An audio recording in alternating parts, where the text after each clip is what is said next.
Good afternoon. This is Chris Brecher with Brecher Trading.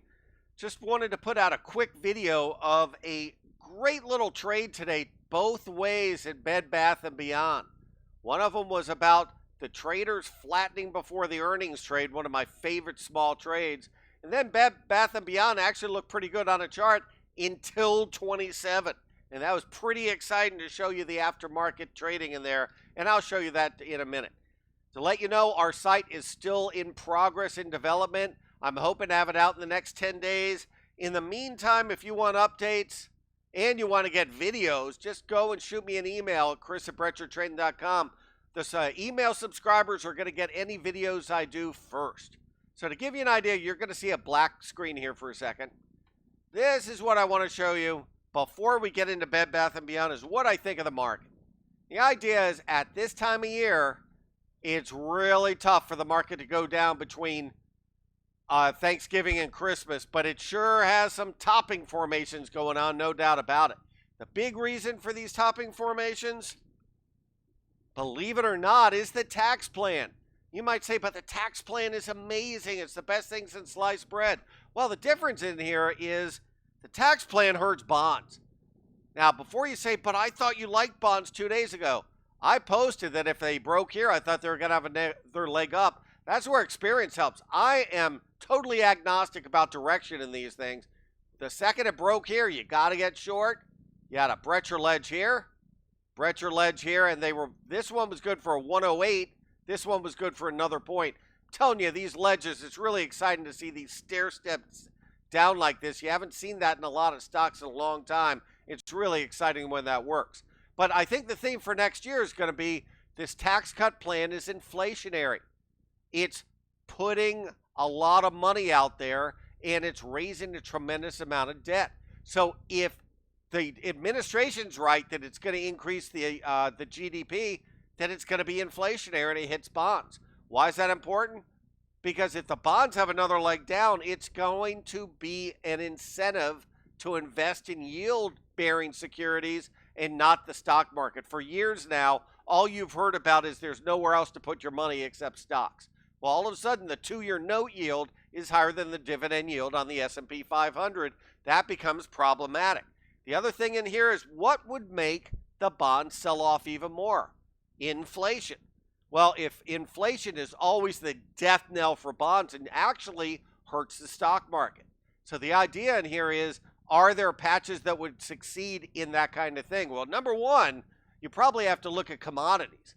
Number two, in here, you probably have to look at stocks like U.S. Steel, but you've probably missed them already. That's why yesterday I posted about CENX, about you got to look at the aluminum stocks, go for the second tier of things. But you got the U.S. Steels, you got the CNX, you'll probably start having the potash stocks going up. And agriculture stocks, there are actually a lot of them that are forming nice little bases in here and could have really explosive moves.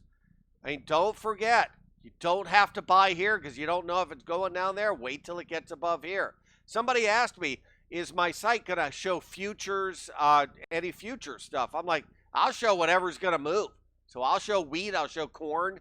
I showed coffee. I actually recommended that, and I'm telling you, does the daily look lousy? Yeah. But look at the hourly. If this gets above here, it could easily go to 16. So we'll see what happens with that. But I'm going to be watching the bonds number one. And if the bonds cannot hold here and resume even more of a downtrend, I'm telling you, this is a very interesting situation with the NASDAQ and ESs. So just keep that in mind in here. The one thing you have to watch out is we're still at 1 day from an all-time high in these things. I mean, 2 days. But I like seeing this stair step, and let's see if it could get down to this 64.30 level before Christmas, then have a little pop. So we'll see what happens with that. But I wanted to get into this thing about Bed Bath & Beyond. But before I do, I have to show you another Brecher ledge. You're going to have to watch BTC again, Bitcoin. I'm not saying it's going to work again, but it sure is acting like another one of these Brecher ledges. If that happens, It's going to go down 1,600 points, the previous move. That's really about 1,700 points. That'll get you to 14,700. I'm not saying that's going to happen, but I'm just saying if this pattern works like it did yesterday, you're looking at a little bit of hurt in the Bitcoin area in here. In fact, let me be sure I'm adding right in here. Let's take it again. 18,250 to the legend, 16,470. Sure looks like 1,600 points. You know, it's not perfect. I'm sure I'm adding wrong in here, but it's between 16 and 1,800. When it's a thin product, you can't be perfect in there, but that gets you to about 14,800. Let's see if it does in the next couple of days. Now, getting back to it of my trade of the day in here, it's Bed Bath & Beyond. Now, the idea in Bed Bath & Beyond, don't get me wrong, I see this little Stewie formation. We used to call this a Stewie formation when you had an inverse head and shoulders, and when I highlighted it, it looked like Stewie from Family Guy. See this? Boom, boom, boom. Stewie. The idea in here is this isn't a giant pattern, but this projects to about 27. Well, the first trade of the day today, though, is the traders flattening out their position trade. Now, what is that trade? That is this. Now, forget about what's going on right now tonight, because we'll go into that in a minute, because that was pretty darn exciting in its own right. We're going to take you on the opening here. The idea is traders want to flatten their positions before the end of the night in stocks that have earnings. Bed Bath & Beyond had earnings tonight. The idea is you want to short it when it's up during the day, betting on traders, betting on it going back down. Now, I'm going to take off pre-market activity so you can get an idea of what I'm talking about here. Look how the stock gapped up today. I'm going to go into here and I'm going to show you. See the gap up? The idea is you don't short right on the opening because you don't know if it's going to go to 25, 28, who knows. First things first, what is the objective if this stock breaks out of right here? This objective, right, upper right quadrant. I call it quadrant. I don't want to call it sextant because everything going on in the world. Let's just call it quadrant and keep it PG over here. The idea is this. That is a bull flag. That projects a point. It gapped up today, and guess where it went? To the objective. That's not a good enough reason to short. You want to short it when a candle takes back one of the green candles. Right there. That's where I shorted it. Right there where it took back that candle. Where do you buy it back? Well, heck, I just threw in a bid right here and bought it back within 4 minutes. So I was out. The idea, though, is it never got back over its ATR trailing stop for a while. But if you were doing it from just a logic point of view, and you're going on this flattening out before earnings trade, heck, you get out at the gap. That's where the support is right at the gap. And sure enough, it stopped right at the gap. Look at all that support, and it stopped right there. That was the trade.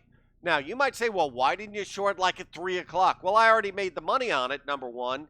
Number two, it didn't look bad the rest of the day. Look at this. It started going up. And it had these little twerks here and there, but really overall, it was in a nice little uptrend. The other thing that happened with it is there was a lot of call volume today. That doesn't mean to be long overnight. And I'll show you why. But the option activity was definitely skewed to the upside, which is another reason that it might not go back to unchanged by the end of the day. Now, if there was the same amount of calls as puts as calls, it probably could have. But your play was right on the opening. The more exciting play is what happened on the close, after the close.